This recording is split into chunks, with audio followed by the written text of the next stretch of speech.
एक concept ma'am ये कहता है कि जो परमात्मा है उन्हीं से हम जीवात्मा निकले हैं, हम उसी के अंश हैं। तो जब हम उसी के अंश हैं तो इतना स्ट्रगल क्यों वापस उसमें मिलने के लिए? ये खेल और ये माया क्यों रची है? भगवान कहते हैं ये सब मेरा खेल है। भगवान परमात्मा के रूप में हमारे हृदय में वास करते हैं, सर्वव्यापक रूप में हर चीज़ में है। He is everywhere. इस सोफे में, इस कुर्सी में, इस हर दीवार, हर कण कण में है। पर ये उनका घर नहीं है। उनका घर गोलोक है, उनका घर गोलोक धाम है। वो भगवान के रूप में वहाँ विराजमान है। तो भगवान गीता में कहते हैं मैं परमात्मा के रूप में तुम्हारे हृदय में वास कर रहा हूँ।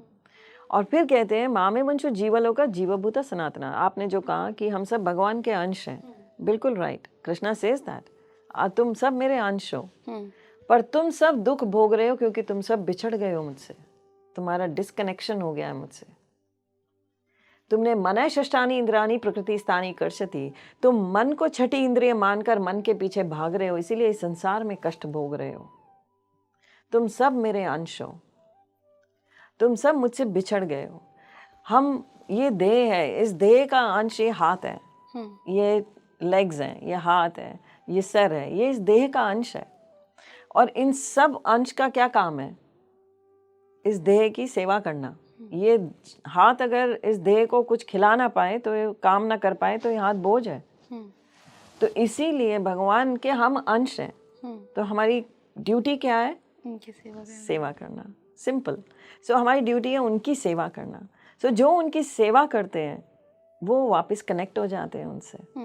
तो सबसे बड़ी सेवा है भगवान के नाम का जप, क्योंकि कलयुग में सबसे बड़ा ही है नाम। इससे ऊपर कुछ है ही नहीं। कली केवल नाम आधारा। सो कलयुग में everything will fall in place. ये ऐसी पजल है, जैसे ही आपने भगवान को जोड़ा, एवरीथिंग विल अपनी अपनी प्लेस में जाके सेट हो जाएगी। You will get all the answers to your questions. So everybody should know the art of अनासक्ति। सबको पता होना चाहिए डिटैचमेंट कैसे होती है। सो डिटैचमेंट कैसे होगी? जब तक हम भगवान से नहीं जुड़ते, डिटैचमेंट नहीं हो सकती है। Attachment to the superior authority will bring the detachment to the material world. आपकी अटैचमेंट भगवान से हो गई तो आपकी डिटैचमेंट इस भौतिक जगत से अपने आप हो जाएगी। हायर टेस्ट लग गया तो लोअर टेस्ट छूट जाता है। आप बच्चे को सुंदर बड़ा खिलौना दे दोगे, छोटा खिलौना फेंक देगा। तो ऐसे ही हमारे साथ है। तो डिटैचमेंट होगी जब ये भौतिक जगत, ये सिर्फ और सिर्फ इसलिए मिला है कि हम यहाँ आए और भगवान से अपना रिकनेक्शन करें। हमें यहाँ सुधरने के लिए भेजा गया है। ये कोई मानेगा नहीं, हम सुधरने आए हैं यहाँ। ये पूरा संसार जैसे तिहाड़ जेल है ना, यहाँ ये पूरा संसार वो जेल है। ये तिहाड़ जेल है। इतने बड़े हिंदुस्तान में छोटी सी जेल है। इतने बड़े ब्रह्मांड में एक छोटी सी ये पृथ्वी है जो जेल है हमारी। आपको क्या इस सवाल का आंसर मिला कि मृत्यु के बाद क्या होता है? मृत्यु के बाद हमें वही प्राप्त होगा जो हम चिंता कर रहे थे, जिस चिंतन में थे, वो देह प्राप्त होने वाला है। रीइंकार्नेशन इज टाइम पे जो चिंतन रहा है। Yes, reincarnation is there. वो होगा। आपका दोबारा जन्म है, सबका दोबारा जन्म है। जन्म मृत्यु के चक्कर से कहाँ है जन्म, ये आपके ऊपर निर्भर है, आपकी चिंतन पर निर्भर है कि आपका जन्म कहाँ होगा। कैसे? कुछ उदाहरण से अगर हम समझें। जैसे भागवतम में, श्रीमद् भागवतम में उदाहरण आता है भरत महाराज का। भरत महाराज ने अपना सारा राज्य त्याग दिया अनासक्त होने के लिए। सब कुछ, पुत्र स्त्री सब त्याग कर जंगल में गए तपस्या करने। अब वहां आसक्ति हो गई हिरण के बच्चे से। हिरनी है, वो प्रेग्नेंट है, एक शिकारी पीछे पड़ा है, हिरनी के पीछे तीर चलाया, हिरनी उछली है तो उसके गर्भ से बच्चा गिर गया और वो मर गई। अब राजा भरत ने अपने ऊपर ले लिया कि इस बच्चे को पालना है। कौन पालेगा? अपने बच्चों को तो छोड़ आए थे, हिरनी के बच्चे को पालने लग पड़े। सोच लिया कि मेरे बिना इसका क्या होगा। इतने आसक्त हो रहे हैं और फिर उसको अपनी तपस्या में ही उसी पर मेडिटेट कर रहे हैं कि वो इधर ना चला जाए, उधर ना चला जाए, उसको खा ना ले कोई। ऐसा अपनी तपस्या तो रह गई बीच में, अपनी मेडिटेशन रह गई। अब वो हिरनी के बच्चे में आसक्ति है। अपना देह छोड़ने का समय आ गया, अगला जन्म हिरण का लेना पड़ गया। अगला जन्म हिरण का हो गया। और ये कथा ग्रंथ साहिब में भी लिखी है, हर जगह आ रही है। तो इसका ये नहीं कि भागवतम सिर्फ एक मिथ है, इट्स नो मिथ, ये माइथोलॉजी नहीं है, तो सत्य आपके है। कोई पूर्व पुण्य काम नहीं आते हैं? जो लास्ट में थॉट होता है डेथ के टाइम, वही क्योंकि जन्म होता है। वही, और फिर नहीं काम आते हैं। उनको हिरनी के देह में आकर भी, हिरन के देह में आकर याद रहा भगवान की कृपा से कि उन्होंने क्या गलती की थी। हम्म, उन्होंने वो समय काटा और अगला देह फिर मनुष्य का मिला, और अब वो गलती नहीं कर रहे थे कुछ भी, जड़ भरत करके, जड़ भरत, हाँ। जड़ भरत कर आए और फिर मुक्ति को प्राप्त हुए। So this is how it is कि आप भगवान कृपा तो करते हैं, ये नहीं है कि आपने जो किया था वो निष्फल गया, वो रहे, उसका फल मिलेगा, पर अंतिम चेतना बहुत ज़रूरी है।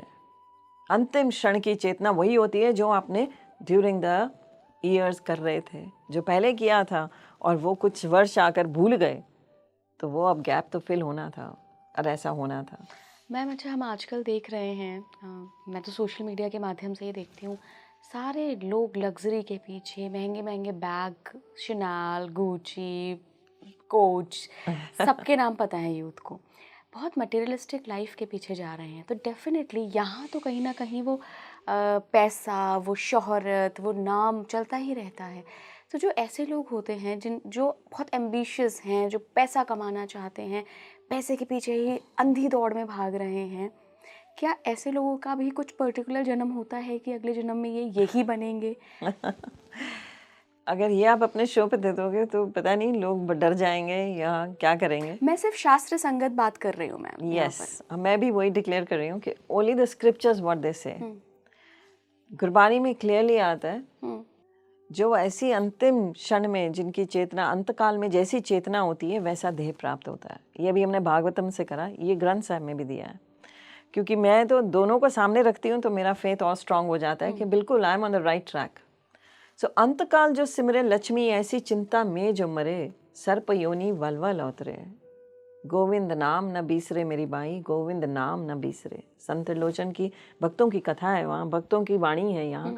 तो कह रहे हैं कि अंतकाल में जो लक्ष्मी सिमरते रहते हैं, धन सिमर रहे हैं, और पैसा और के पीछे भाग रहे हैं, और मृत्यु आ गई। मृत्यु का भगवान ने यही कहा कि मृत्यु का क्षण मैं नहीं बताऊंगा तुम्हें। मृत्यु ध्रुव है, टेस्ट आएगी, फॉर श्योर आएगी, पर उसका अंतिम घड़ी किसी को नहीं बताऊंगा। और अंतकाल में जो मुझे याद करेगा वो मेरे धाम आ जाएगा। सो कितनी बड़ी गेम खेल रहे हैं। तो ये पैसे वाला बंदा क्या बनेगा? अभी ये तो सुनो कि वो कह रहे हैं कि अंतकाल में जो मुझे याद करेगा मेरे धाम आएगा, अंतिम घड़ी मैं बताऊंगा नहीं। तो इसका क्या अर्थ है कि हर समय मुझे याद करो। अब अंतिम समय में जो धन को सिमर रहे थे, जो धन के पीछे ही भागते रहे पूरा जीवन, तो अंतिम घड़ी में ऑफ कोर्स धन ही याद आएगा। भगवान ऐसा भी नहीं करने लगे कि आसपास उस समय कृपा कर दे, तो कोई ऐसी कृपा हो जाए कि वैष्णव कृपा मिल जाए, तो भक्त मिल जाए, तो अगला जीवन शायद सुधर जाए। पर अंतिम घड़ी में अगर धन को सिमरते रहे तो सर्प योनि वलवल अवतरे। भगवान कहते हैं मैं बड़ा दयालु हूँ। तुम धन सिमर रहे थे, तुम्हें तो धन चाहिए था, अब सांप की योनि में जाओ।